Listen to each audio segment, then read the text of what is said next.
नितेश राणेंना बकरी आणि झाडांमधला फरक कळतो का असं सवाल पर्यावरण प्रेमींनी विचारलाय। तपोवनातील वृक्षतोडीवरील नितेश राणेंच्या भूमिकेवर पर्यावरण प्रेमी आता आक्रमक झालेत।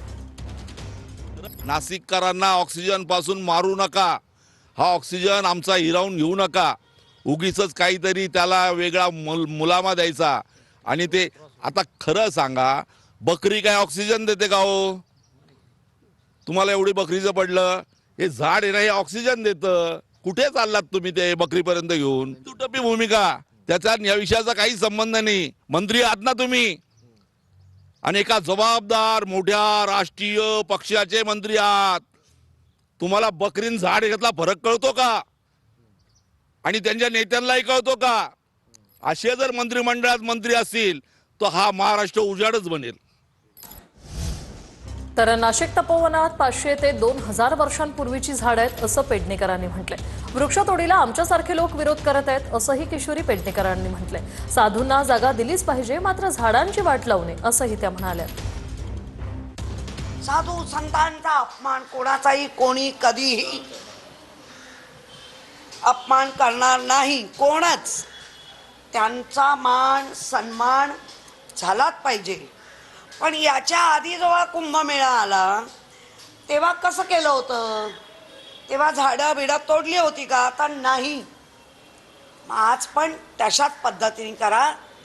झाडांचे जे डेरे आहेत त्या डेऱ्याने एक करा, त्याच्यावर करून ती पर्णकुटी बांधा, त्यांनाही आवडेल।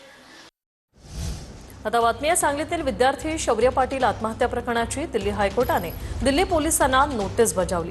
4 आठवड्यात रिपोर्ट सादर करण्याचे कोर्टाचे आदेश।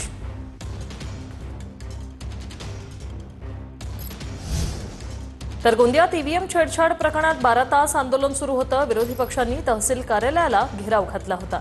ईव्हीएम प्रकरणाचा अहवाल आता निवडणूक आयोगाकडे जाणार। राज्य निवडणूक आयोग काय निर्णय घेणार याकडे लक्ष। याचा आढावा घेतला आमच्या प्रतिनिधींनी, पाहूया।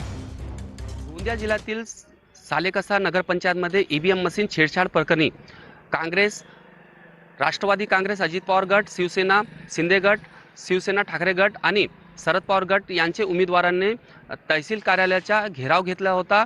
मी सध्या तहसील कार्यालय जवळ आहे। आपण बघू शकता या ठिकाणी तहसील कार्यालयावर पोलीस बंदोबस्त लावण्यात आलेला आहे। वातावरण आता शांत वातावरण आहे।